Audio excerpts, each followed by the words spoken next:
ഈ കഥ ആത്മാക്കളുമായി ബന്ധപ്പെട്ടതൊന്നാണോ? പലരും ചോദിക്കുന്നു. ആത്മാക്കൾക്ക് പിന്നാലെയുള്ള എൻ്റെ യാത്രയാണ് ഈ കഥ എന്നല്ല, ഒരിക്കലുമല്ല. ഈ ആത്മാക്കൾ എപ്പോഴും കമ്മ്യൂണിക്കേറ്റ് ചെയ്യുന്നത് ഇലക്ട്രോണിക്സ് ഡിവൈസുകളിലൂടെയോ അല്ലെങ്കിൽ ഇലക്ട്രിക്കൽ ഡിവൈസുകളിലൂടെയൊക്കെയാണ് എന്നാണ് പല വിദഗ്ധരും പറയാറുള്ളത്. കുട്ടുവിൻ്റെ വീട്ടിൽ തന്നെ കുട്ടുവിൻ്റെ സാന്നിധ്യം ആ വീട്ടുകാർ തിരിച്ചറിയുന്നത് അവിടെയുള്ള ഫ്രിഡ്ജിലെ ലൈറ്റ് കത്തുമ്പോഴാണ്. ഈ പുസ്തകത്തിൽ കുട്ടുവിനൊപ്പം തന്നെ ഞാൻ എഴുതി ചേർത്ത മറ്റൊരു കഥയുണ്ട്. ചേർത്തലയിൽ നടന്നൊരു സംഭവവുമായി ബന്ധപ്പെട്ട കഥ. ആ കഥയുടെ ചുരുള് അണിയറയിൽ അഴിഞ്ഞു വരുന്നുണ്ട്. ഞാനല്ല, പ്രപഞ്ചശക്തി. അതുകൂടി പുറത്തു വരട്ടെ. നമസ്കാരം, രോഹിത്താണ്.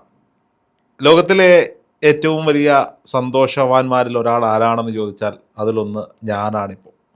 പ്രശ്നങ്ങളില്ലാഞ്ഞിട്ടല്ല, ഒട്ടനവധി പ്രശ്നങ്ങൾ എല്ലാവരെയും പോലെ എനിക്കുമുണ്ട്. എങ്കിലും എൻ്റെ ആദ്യ രചനാ സംരംഭമായ അല്ലെങ്കിൽ എൻ്റെ ആദ്യ കൃതിയായ പാണ്ഡോറ ബുക്സ് പുറത്തിറക്കിയ ആത്മാക്കൾ പറയാൻ ബാക്കി വെച്ചത്, ഇതിൻ്റെ ഫസ്റ്റ് എഡിഷൻ ഏകദേശം മുഴുവനായി ആളുകൾ ബുക്ക് ചെയ്ത് കഴിഞ്ഞു എന്ന് പറയുന്നതാണ് എൻ്റെ ഏറ്റവും വലിയ സന്തോഷം. ഇനി 50-ൽ താഴെ കോപ്പികൾ മാത്രമാണ് പബ്ലിഷറുടെയോ എൻ്റെയോ പക്കലുള്ളത്. അതിൽ കൂടുതലും ഈ പുസ്തകം വാങ്ങിയത് നമ്മുടെ അബാക് മീഡിയയുടെ പ്രേക്ഷകരാണ് എന്നത് തന്നെയാണ് എൻ്റെ സന്തോഷവും. പാണ്ഡോറ ബുക്സിലെ തോമസ് ഏട്ടൻ ഇന്നലെ കൂടി പറഞ്ഞത്, സാറേ എനിക്കിതുവരെ ഈ പുസ്തകം വിൽക്കാൻ പറ്റിയില്ല, എനിക്കെൻ്റെ പ്ലാൻ ഉണ്ട്, അതതിൻ്റെ സെക്കൻഡ് എഡിഷൻ ഉടനെ നമുക്ക് ഇറക്കണം, ഇറക്കിയതിന് ശേഷം ഇത് എനിക്ക് കൂടി മാർക്കറ്റ് ചെയ്യണം എന്നുള്ളതാണ്. ഈ പുസ്തകം തേടി ഒട്ടനവധി ആളുകൾ അല്ലെങ്കിൽ ഒട്ടനവധി പുസ്തക വ്യാപാര കേന്ദ്രങ്ങളൊക്കെ നമ്മളെ സമീപിക്കുന്നത് വളരെ സന്തോഷമുള്ള ഒരു കാര്യം തന്നെയാണ്. ഒരു പുസ്തകം രോഹിത് സാർ എഴുതണമെന്ന് എന്നോട് ആദ്യം പറഞ്ഞത് പാണ്ഡോറ ബുക്സിലെ തോമസ് ഏട്ടനായതുകൊണ്ട് തന്നെയാണ് ഈ പുസ്തകം പാണ്ഡോറ ബുക്സ് വഴി നിങ്ങളുടെ കൈകളിലേക്ക് എത്തിയത്. ഈ പുസ്തകത്തിൽ എനിക്ക് ഏറ്റവും സന്തോഷം, ഇതിൻ്റെ വായനക്കാർക്ക് വേണ്ടി ഒരു വാട്സപ്പ് ഗ്രൂപ്പ് ഉണ്ടാക്കിയപ്പോൾ ഞാനതിൽ പ്രതീക്ഷിച്ചത് ഒരു 40-50 പേരെ മാത്രമാണെങ്കിൽ അത് ഓരോ ദിവസവും ആളുകളുടെ എണ്ണം കൂടി വരുന്നു. പുസ്തകം വായിച്ചവരെല്ലാവരും അവരുടെ അഭിപ്രായങ്ങൾ പറയുന്നു എന്നുള്ളതാണ് ഏറ്റവും മനോഹരമായ കാര്യം. എല്ലാവരും പറയുന്ന അഭിപ്രായം എഴുത്തുകാരനൊപ്പം സഞ്ചരിക്കാൻ സാധിക്കുന്നു, അതായത് എന്നോടൊപ്പം സഞ്ചരിക്കാൻ സാധിക്കുന്നു, ഓരോ കഥാപാത്രങ്ങളും ഒപ്പമുള്ളത് പോലെ തോന്നുന്നു എന്ന്. രാവിലെ മറ്റൊരു ചാനലിൽ ഈ പുസ്തകവുമായി ബന്ധപ്പെട്ടൊരു ഇൻ്റർവ്യൂവിന് എന്നെ വിളിച്ചപ്പോൾ ആ ഇൻ്റർവ്യൂ എടുത്ത കുട്ടി എൻ്റെ അടുത്ത് നിന്ന് തന്നെ പുസ്തകം വാങ്ങി വായിച്ചിരുന്നു. ആ കുട്ടി എന്നോട് പറഞ്ഞത്, പുസ്തകം വായിച്ചു കഴിഞ്ഞപ്പോൾ എന്നോടൊപ്പം ആരൊക്കെയോ ഉള്ളതായി ഒരു തോന്നലുണ്ടായി എന്നുള്ളതാണ്. പുസ്തകം വാങ്ങിയതിൽ ഒരു 70% പേരും ഒറ്റയിരുപ്പിൽ ഈ പുസ്തകം വായിച്ചു തീർത്തു എന്ന് പറയുന്നത് തന്നെ വളരെ സന്തോഷമുള്ള ഒരു കാര്യമാണ്. പുസ്തകത്തിൻ്റെ 2ാം എഡിഷൻ ഉടൻ തന്നെ പുറത്തു വരും. ഒപ്പം തന്നെ എൻ്റെ തന്നെ മറ്റൊരു കൃതിയായ പോക്സോ, ചാപ്പകുത്തിയ ജീവിതങ്ങൾ. ആത്മാക്കൾ പറയാൻ ബാക്കി വെച്ചതിൽ ഞാൻ പറഞ്ഞത്, നമുക്ക് കണ്ണുകൊണ്ട് കാണാൻ കഴിയാത്ത എന്നാൽ ചിലരെങ്കിലും വിശ്വസിക്കുന്നൊരു ലോകവും ആ ലോകം ഉണ്ട് എന്ന എൻ്റെ തിരിച്ചറിവും എൻ്റെ അനുഭവങ്ങളിലൂടെ ഒരു കഥ പോലെ ഞാൻ പറഞ്ഞു തന്നതാണെങ്കിൽ, പോക്സോ ഇന്ന് ഈ സമൂഹത്തിൽ നടക്കുന്ന ചില നെറുകേടുകൾക്ക് നേരെയുള്ള തുറന്നെഴുത്താണ്. അത് കഥാരൂപത്തിൽ, നോവൽ രൂപത്തിൽ നിങ്ങൾക്ക് മുന്നിലേക്ക് എത്തുന്നത്. അതും എൻ്റെ ജീവിതത്തിൽ നടന്ന ഒരു റിയൽ ലൈഫ് ഇൻസിഡൻറ്റ്. നടന്നു എന്ന് പറയുമ്പോൾ എൻ്റെ ജീവിതത്തിലല്ല, ഞാൻ കണ്ട ഒരാളുടെ ജീവിതത്തിലെ റിയൽ ലൈഫ് ഇൻസിഡൻ്റാണ് നിങ്ങൾക്ക് മുന്നിലേക്ക് എത്തുന്നത്. അതവിടെ നിൽക്കട്ടെ. അതിൻ്റെ മറ്റു വിശേഷങ്ങൾ താമസിയാതെ തന്നെ അബാക് മീഡിയയിലൂടെ ഞാൻ പറയുന്നതായിരിക്കും. ഞാനിപ്പോൾ ഈ വീഡിയോ ചെയ്യുന്നത് എൻ്റെ സന്തോഷം പങ്കുവയ്ക്കാനാണ്. 1-2 പേര് എന്നോട് പറഞ്ഞ സജഷനാണ്, അവസാനമുള്ള വാൽകഷ്ണത്തിൻ്റെ ആവശ്യമുണ്ടായിരുന്നില്ല എന്ന്. എങ്കിലും ആത്മാർത്ഥമായി പറയട്ടെ, അതിൻ്റെ ആവശ്യം ഉണ്ടായിരുന്നു. യഥാർത്ഥ അനുഭവങ്ങളെ തുറന്നെഴുതിയാൽ ചിലരുടെ ഹൃദയങ്ങളിൽ മുറിപ്പാടുണ്ടാകുമെന്ന ഉത്തമ ബോധ്യത്തിൽ യഥാർത്ഥ സംഭവങ്ങളോടൊപ്പം മേമ്പൊടിയായി അല്പം സാങ്കല്പികതയും ചേർത്താണ് ഈ പുസ്തകം ഞാൻ ഒരുക്കിയത്. 80% യാഥാർത്ഥ്യവും 20% സങ്കല്പവും. ഒരിക്കലും ഞാനൊരു എഴുത്തുകാരനാകുമെന്നോ ഞാനൊരു പുസ്തകം എഴുതുമെന്നോ ചിന്തിച്ചിട്ട് കൂടിയില്ല. പക്ഷെ കാലമോ വിധിയോ എന്നെക്കൊണ്ടും ഒരു പുസ്തകം ജഗദീശ്വരൻ എഴുതിച്ചു. ആദ്യത്തെ പുസ്തകത്തിൻ്റെ സകല പോരായ്മകളും ഉണ്ടാകുമെന്ന് എനിക്ക് ഉറപ്പുണ്ട്. അത്തരം ചെറിയ തെറ്റുകൾ കണ്ടില്ലെന്ന് നടിച്ച് നിങ്ങൾ ഈ ചെറിയ പുസ്തകം സ്വീകരിക്കും എന്ന വിശ്വാസത്തോടെ അവൻ ആഗ്രഹിക്കുന്നെങ്കിൽ നിങ്ങളെ തേടി ഒരു പുസ്തകം കൂടി വരും, ശിവയോഗി എന്നാണ് ഞാൻ ഈ പുസ്തകത്തെ എഴുതി നിർത്തുന്നത്. ശിവയോഗി എന്ന പുസ്തകം ഉണ്ടാകുമോ ഇല്ലയോ എന്നൊന്നും എനിക്കറിയില്ല. എങ്കിലും ചിലത് നിങ്ങളോട് പങ്കുവയ്ക്കണം എന്ന് തോന്നിയത് കൊണ്ടാണ് ഇന്ന് ഞാൻ ഈ വീഡിയോ നിങ്ങളിലേക്ക് ചെയ്യുന്നത്. ആത്മാക്കൾ പറയാൻ ബാക്കി വെച്ചത് ഈ പുസ്തകത്തിൻ്റെ പ്രമോഷനുമായി ബന്ധപ്പെട്ട്, അങ്ങനെ തന്നെ പറയാം, സ്വാഭാവികമായും പ്രമോഷനുമായി ബന്ധപ്പെട്ട് പല സ്റ്റോറികൾ, പല റീലുകൾ പലതും നമ്മൾ ചെയ്യുമ്പോഴൊക്കെ എല്ലാവരും ഒരു അധിക പ്രതീക്ഷ ഈ പുസ്തകത്തിലുണ്ടാകും. അതൊരു വലിയ റിസ്ക് ഫാക്ടറാണ്. കാരണം ഞാൻ വന്നിരുന്ന് ബാക്ക് മീഡിയയിലൂടെ പറയുന്ന കഥകൾ അതൊരു പുസ്തക രൂപത്തിൽ കൈകളിലേക്ക് എത്തുമ്പോൾ അത് വായിക്കുന്ന വായനക്കാർക്ക് എൻ്റെ മാനസികാവസ്ഥയിലൂടെ സഞ്ചരിക്കാൻ സാധിച്ചില്ലെങ്കിൽ ഞാനൊരു പരാജയപ്പെട്ട എഴുത്തുകാരനായി പോയേനെ. പക്ഷേ എന്നോട് അഭിപ്രായം പറയുന്ന ഓരോ ആളുകളും ഈ പുസ്തകം എഴുതിയ എന്നോടൊപ്പം ആ കാലഘട്ടത്തിൽ യാത്ര ചെയ്യാൻ സാധിച്ചു എന്ന് പറയുമ്പോൾ, നിങ്ങളുടെ മെസ്സേജുകൾ വാട്സപ്പ് ഗ്രൂപ്പിലേക്ക് വരുമ്പോൾ, നോക്കൂ, ഈ പുസ്തകം നിങ്ങളിലേക്ക് എത്തിച്ചപ്പോൾ പോസ്റ്റൽ വഴി 2ാം ഘട്ടം അയച്ചവർക്കെല്ലാം ഞങ്ങളൊരു പോസ്റ്റ് കാർഡ് കൂടി അയച്ചിട്ടുണ്ട്. എൻ്റെ അഡ്രസ്സ് എഴുതിയ, ഓഫീസ് അഡ്രസ്സ് എഴുതിയ ഒരു പോസ്റ്റ് കാർഡ്. ഞാൻ പ്രതീക്ഷിച്ചത് ഇതിലൊരു കുറിപ്പെഴുതി നിങ്ങൾ തിരിച്ചയക്കും എന്നുള്ളതാണ്. ആ പ്രതീക്ഷ ഇപ്പോഴുമുണ്ട്. പക്ഷേ അതിനുമപ്പുറത്തേക്ക് വാട്സപ്പ് ഗ്രൂപ്പിലേക്ക് നിങ്ങൾ അംഗങ്ങളായിക്കൊണ്ട് അഭിപ്രായങ്ങൾ അറിയിക്കുമ്പോൾ ഇതുവരെ കണ്ടിട്ടില്ലാത്ത ആളുകൾ, ഗൗരി എന്നു പേരുള്ള ഒരു കുട്ടി, കായംകുളത്തുകാരിയാണ്. ആ കുട്ടി മറ്റൊരു ചാനലിൽ ഇതിനെക്കുറിച്ച് അറിഞ്ഞിട്ടാണ് ഈ പുസ്തകം വാങ്ങി വായിച്ചിട്ട് അദ്ദേഹത്തിൻ്റെ യൂട്യൂബ് ചാനലിൽ റീലുകളൊക്കെ ചെയ്യുമ്പോൾ, അതും ആ കുട്ടിയുടെ പ്രായം ഞാൻ മനസ്സിലാക്കുന്നത് 21-22 വയസ്സുള്ളൊരു കുട്ടിയാണ്. സ്വാഭാവികമായുള്ള ആ ഏജ് കാറ്റഗറിയിലുള്ള ഒരു വായനക്കാരി എനിക്ക് ഉണ്ടാകുമോ എന്ന് എനിക്ക് അറിവുണ്ടായിരുന്നില്ല. അതൊക്കെ വളരെ സന്തോഷമാണ്. കാരണം ഈ കഥ ആത്മാക്കളുമായി ബന്ധപ്പെട്ടതൊന്നാണോ? പലരും ചോദിക്കുന്നു, ആത്മാക്കൾക്ക് പിന്നാലെയുള്ള എൻ്റെ യാത്രയാണ് ഈ കഥ എന്നല്ല, ഒരിക്കലുമല്ല. നമ്മൾ കണ്ടിട്ടില്ലാത്ത പലതും, നമ്മൾ നേരിൽ കണ്ടാൽ മാത്രമേ പലതും വിശ്വസിക്കുള്ളൂ. പക്ഷേ അങ്ങനെ ഒരു വിശ്വാസമില്ലാതിരുന്ന ഒരാളുടെ ജീവിതത്തിലേക്ക് മരണത്തിനും അപ്പുറം ആ ആത്മാവിന് നമ്മളെ കൊണ്ട് പലതും പറയിക്കാനും ചെയ്യിക്കാനും പറ്റുമെന്നുള്ളതിൻ്റെ ഉത്തമ ഉദാഹരണമാണ് ഈ പുസ്തകം എന്ന് പറയുന്നത്. ഈ പുസ്തകത്തിൻ്റെ പ്രകാശന വേളയിൽ ഉണ്ടായ ചില സംഭവങ്ങളെക്കുറിച്ച് കൂടി പറഞ്ഞു പോകണം. പുസ്തകത്തിൻ്റെ പ്രകാശനം തിരുവനന്തപുരത്ത് വെച്ചിട്ടായിരുന്നു. സ്വാഭാവികമായും ഈ പുസ്തകം തിരുവനന്തപുരത്ത് വെച്ച് മാത്രമേ ഇറങ്ങുള്ളൂ എന്ന് പ്രിയപ്പെട്ട കുട്ടുവിൻ്റെ, അല്ലെങ്കിൽ സൂരജ് കൃഷ്ണയുടെ പിതാവ് സുനിലേട്ടൻ ശ്രീനിവാസ പൈസാറിനോട് പറഞ്ഞിരുന്നതായിട്ട് ഞാൻ അറിഞ്ഞു.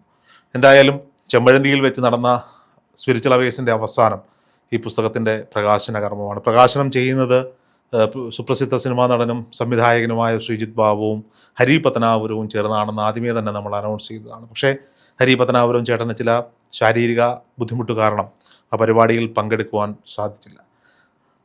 പ്രകാശന സമയത്ത് സ്പിരിച്വൽ അവേഴ്സുമായി ബന്ധപ്പെട്ടുണ്ടായിരുന്ന ഗുരുക്കന്മാർ തസ്മൈ ഗുരുജിയും ശ്രീനിവാസ പൈസാറും ഒപ്പം അദ്വൈതാനന്ദ പുരിസ്വാമിയും വേദിയിലുണ്ടായിരുന്നു. എൻ്റെ കുടുംബം, എൻ്റെ അച്ഛന് സുഖമില്ലാത്തതിനാൽ അദ്ദേഹത്തിനെത്താൻ സാധിച്ചില്ല. എൻ്റെ അമ്മയും എൻ്റെ ഭാര്യയുടെ പിതാവും ഭാര്യയുടെ അമ്മയും സഹോദരിയും ഭർത്താവും എൻ്റെ മിത്രങ്ങളും അടങ്ങുന്ന ഒരു കൂട്ടം ആളുകൾ അവിടെ ഉണ്ടായിരുന്നു. ഒപ്പം തന്നെ പ്രിയപ്പെട്ട കുട്ടുവിൻ്റെ സൂരജ് കൃഷ്ണയുടെ പിതാവും അമ്മയും അനിയനും അവിടെ സന്നിഹിതരായിരുന്നു. അവരെ സ്റ്റേജിലുണ്ടായിരുന്നു. എല്ലാവരും സ്റ്റേജിലിരിക്കുന്ന സമയത്ത് തന്നെയാണ് ഗുരുക്കന്മാർ ഈ പുസ്തകത്തിൻ്റെ പ്രകാശന കർമ്മം നിർവഹിച്ചത്. ഒപ്പം ശ്രീജിത്തേട്ടനും ചേർന്നു. പുസ്തകത്തിൻ്റെ ഒരു കവറിൽ നിന്ന് ആ പുസ്തകം ഞാൻ എടുത്ത്, അതായത് ഒരു പാക്കിങ്ങോട് കൂടിയാണ് എല്ലാവരിലേക്കും ഈ പുസ്തകം എത്തുന്നത്. ആ പാക്കിങ്ങോട് കൂടി തന്നെയാണ് എൻ്റെ പ്രകാശനവും നടക്കുന്നത്. തസ്മൈ ഗുരുജി ഈ പാക്കറ്റ് ഇങ്ങനെ കാട്ടിക്കൊണ്ടിരുന്നപ്പോൾ ഞാനത് പുസ്തകം പുറത്തെടുക്കൂ എന്ന് പറഞ്ഞ് ഞാൻ അദ്ദേഹത്തിൻ്റെ കയ്യിൽ നിന്ന് ആ പുസ്തകം എടുത്ത് കയ്യിലേക്ക് കൊടുത്ത സമയത്താണ് അവിടുത്തെ കറണ്ട്, പവർ സപ്ലൈ കട്ടായത്. രാവിലെ മുതൽ നടന്ന പരിപാടിയാണ്. ഞങ്ങളവിടെ എക്സ്ട്രാ ബാക്കപ്പ് എഞ്ചിൻ, വലിയ ജനറേറ്റർ തന്നെ അറേഞ്ച് ചെയ്തിരുന്നെങ്കിലും കറണ്ട് പോയി. ഒരു 10 മിനിറ്റ് നേരത്തേക്ക് LED വാളും സൗണ്ട് സിസ്റ്റവും ലൈറ്റ് സിസ്റ്റവും അടക്കമുള്ളവ മുഴുവൻ അവിടെ ഓഫായി പോയി. എല്ലാവരും സ്തബ്ധരായി നിന്ന നിമിഷമാണ്. അപ്പോൾ എൻ്റെ മനസ്സിലേക്ക് ഓടി വന്നത്,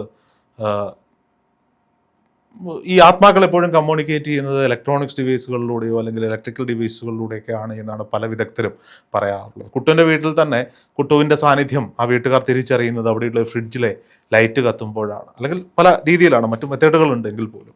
അപ്പോൾ എൻ്റെ മനസ്സിൽ പറഞ്ഞു, ആ സോളിൻ്റെ പ്രസൻസ് ഇവിടെ ഉണ്ട് എന്നുള്ളത്. പെട്ടെന്ന് ശ്രീനിവാസ പൈസർ എന്നോട് പറഞ്ഞു, സാറേ ഒരു കസേര ഇവിടെ ഇടണമായിരുന്നു. പക്ഷേ ഞാനതിനെപ്പറ്റി ചിന്തിച്ചെങ്കിലും ഞാൻ പിന്നീട് വേണ്ട എന്ന് വെച്ചത് രാവിലെ കുട്ടുപുറങ്ങുന്ന മണ്ണിൽ ഞാൻ പോയി ഈ പുസ്തകം അവിടെ സമർപ്പിച്ചതാണ്. നോക്കൂ, ഈ പുസ്തകം എന്നെ നയിച്ച ചില സാഹചര്യങ്ങളിലൂടെയാണ്.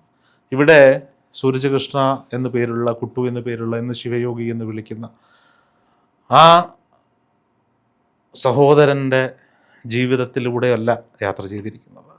അങ്ങനെ ഒരു സോൾ പ്രസൻസ് അതുണ്ട് എന്ന് എനിക്ക് തെളിയിച്ചു തന്ന മാർഗങ്ങളിലൂടെയാണ്. അദ്ദേഹത്തിന് പറയുവാനുള്ള ചിലതൊക്കെ എന്നിലൂടെ പറഞ്ഞു, ചില തിരിച്ചറിവുകൾ എനിക്ക് തന്നു, ഞാനത് മറ്റുള്ളവരിലേക്ക് പകർന്നു തന്നു എന്നുള്ളതാണ്. ഞാൻ ആ കുടുംബത്തെ എൻ്റെ കുടുംബത്തിനൊപ്പമാണ് ചേർത്ത് നിർത്താൻ ആഗ്രഹിച്ചത്. അതുകൊണ്ട് തന്നെ എൻ്റെ ആഗ്രഹമായിരുന്നു എൻ്റെ അമ്മയുടെ കയ്യിൽ നിന്ന് ആ പുസ്തകം ആ കുടുംബത്തിൻ്റെ കയ്യിലേക്ക് കൊടുക്കണം. കാരണം ഏതൊരു മനുഷ്യനായാലും ജന്മം തന്ന അമ്മ എൻ്റെ ജീവിതത്തിൽ ഒരു അച്ചീവ്മെൻറ്റിന് എന്നോടൊപ്പം നിൽക്കുമ്പോൾ ആർക്കാണോ നഷ്ടമായത് ആ അമ്മയുടെ മകനെക്കുറിച്ച് കൂടി എഴുതിയ ആ പുസ്തകം അവരുടെ കൈകളിലേക്ക് കൊടുക്കണമെന്നതായിരുന്നു എൻ്റെ ആഗ്രഹം. പുസ്തക പ്രകാശനത്തിന് ശേഷം കരണ്ട് വന്ന ഉടനെ തന്നെ ഞാൻ അന്ന് ആദ്യം പറഞ്ഞ വാചകം, ഇത് അനിവാര്യതയാണ്, കരണ്ട് പോയില്ലെങ്കിലേ അത്ഭുതമുള്ളൂ. പക്ഷെ അപ്പോൾ എൻ്റെ മനസ്സിലേക്ക് വന്ന എന്താ, എൻ്റെ പുസ്തകത്തിൻ്റെ അവസാനം ഞാൻ എഴുതിയിരിക്കുന്ന ശിവയോഗി എന്ന പേരിലൊരു പുസ്തകം, ആ പുസ്തകത്തിൻ്റെ തുടക്കത്തിലെ സീനാണ് അവിടെ ഉണ്ടായത് എന്നാണ് ഞാൻ മനസ്സിൽ വിചാരിക്കുന്നത്. ഞാൻ ആ പേര്, അങ്ങനെ ഒരു പുസ്തകം ഉണ്ടാകുമെന്ന് അവിടെ പറയാൻ ആഗ്രഹിച്ചില്ലെങ്കിലും ഞാനത് പറഞ്ഞു. ഞാൻ ആ കുട്ടുവിൻ്റെ കുടുംബത്തെ മുന്നിലേക്ക് വിളിച്ച് എൻ്റെ അമ്മയുടെ കൈകൊണ്ട് ആ പുസ്തകം അവരുടെ കൈകളിലേക്ക് വെച്ചു കൊടുത്തു. അപ്പോൾ ആ അച്ഛൻ സംസാരിക്കുമ്പോൾ, സുനിലേട്ടൻ കുട്ടുവിൻ്റെ അച്ഛൻ സംസാരിക്കുമ്പോൾ അദ്ദേഹം പറഞ്ഞ വാചകങ്ങൾ ആ ബാക്ക് മീഡിയയിലുണ്ട്. അദ്ദേഹവും അത് പ്രതീക്ഷിച്ചതാണ്. കാരണങ്ങളൊന്നും പറയുന്നില്ലെങ്കിൽ പോലും അദ്ദേഹം ഒരു ചുരുങ്ങിയ വാക്കുകളിൽ അദ്ദേഹം സംസാരിച്ച് നിർത്തി. അതിനുശേഷം എല്ലാവരും വളരെ മനോഹരമായി സംസാരിച്ച് ആ ചടങ്ങുകൾ അവസാനിപ്പിച്ച് നാലേ വഴിക്ക് പിരിയുകയാണ്. അന്ന് രാത്രിയിൽ തിരുവനന്തപുരത്ത് നിന്ന് എറണാകുളത്തേക്കുള്ള യാത്രയിൽ എൻ്റെ വാഹനം ഓടിക്കുന്ന ഫഹദ് നല്ല ഉറക്കക്ഷീണത്തോടുകൂടി എൻ്റെ വാഹനത്തിൻ്റെ സൈഡിലിരുന്ന് ഉറങ്ങുമ്പോൾ ഞാനാണ് വാഹനം ഓടിക്കുന്നത്. എനിക്കും തീരെ വയ്യ, ഞാൻ ശാരീരികമായി അന്ന് വളരെ ബുദ്ധിമുട്ടിലായിരുന്നു. എങ്കിലും എത്തണമെന്നുള്ളത് കൊണ്ടും ഭാര്യയ്ക്ക് പിറ്റേന്ന് സ്കൂളിൽ പോകണമെന്നുള്ളത് കൊണ്ടും എൻ്റെ കുടുംബവും വണ്ടിയിലുണ്ട്. അമ്മയെ വീട്ടിലാക്കി അച്ഛന് പുസ്തകവും കൊടുത്തിട്ടാണ് ഞങ്ങൾ എറണാകുളത്തേക്ക് വരുന്നത്. എൻ്റെ ഭാര്യയുടെ മാതാപിതാക്കളുണ്ട്, ഭാര്യയുണ്ട്. വരുന്ന വഴിയിലാണ് ഈ ശിവയോഗി ഗ്രൂപ്പിൽ ഒരു വലിയ ഡിസ്കഷൻ നടക്കുകയാണ്. അതിൽ ബാബുചേട്ടൻ, അദ്ദേഹം പുറത്താണ്, ഞാനുമായി സ്ഥിരമായി കമ്മ്യൂണിക്കേഷനിലുള്ള ആളാണ്. അദ്ദേഹം ഈ വീഡിയോകൾ, ഇവിടുത്തെ ചടങ്ങുകളുടെ വീഡിയോകൾ കരണ്ട് പോയതൊക്കെ വലിയ രീതിയിൽ ചർച്ച നടക്കുമ്പോൾ അദ്ദേഹം ഒരു മെസ്സേജ് അയക്കുന്നു. കുട്ടുവിൻ്റെ അച്ഛനെയും അമ്മയെയും ആ വേദിയുടെ പിന്നിൽ കൊണ്ടിരുത്തിയതും അവരെ കൊണ്ട് പുസ്തക പ്രകാശനം നടത്താഞ്ഞതും മോശമായി പോയി എന്ന തരത്തിൽ, കുറ്റമല്ല, അദ്ദേഹത്തിൻ്റെ ഒരു അഭിപ്രായം പോലെ ഒരു അഭിപ്രായം പറയുകയാണ്. അതിന് അവിടെ ഒരു ചർച്ച തുടങ്ങി വെക്കുകയാണ്. തൊട്ട് പിന്നാലെ സുനിലേട്ടൻ അതിലൊരു വോയിസ് ഇടുന്നു. അവിടെ ഇരിക്കുമ്പോൾ കുട്ടുവിൻ്റെ സോള് അവരോട് പറഞ്ഞു, നിങ്ങൾ എന്തിനാണ് ബാക്കിൽ കൊണ്ടിരുത്തിയിരിക്കുന്നത്, നിങ്ങൾ ബാക്കിലിരിക്കേണ്ടുന്നവരാണോ എന്ന തരത്തിൽ സംസാരിച്ചു. അത്തരത്തിൽ അദ്ദേഹത്തിനോട് അത് കമ്മ്യൂണിക്കേറ്റ് ചെയ്തു എന്ന് പറയപ്പെടുന്ന കാര്യങ്ങൾ അദ്ദേഹം ഗ്രൂപ്പിലിടുകയും, പിന്നീട് ഞാൻ പോകുന്ന ഒരു മാനസികാവസ്ഥയുണ്ട്. കാരണം എൻ്റെ ജീവിതത്തിലെ ഏറ്റവും വലിയ സന്തോഷത്തിലിരിക്കുമ്പോഴാണ് ഇത്തരമൊരു അപവാദം കൂടി ഞാൻ ആ ഗ്രൂപ്പിൽ കേൾക്കേണ്ടി വരുന്നത്. സ്വാഭാവികമായും ഒരു മനുഷ്യന് സങ്കടം ഉണ്ടാകുന്ന സാഹചര്യമാണ്. എൻ്റെ ശാരീരികമായ എൻ്റെ അവസ്ഥ അത് മാനസികമായ ഒരു അവസ്ഥയിലേക്ക് ഡൈവേർട്ട് ആവുന്നു.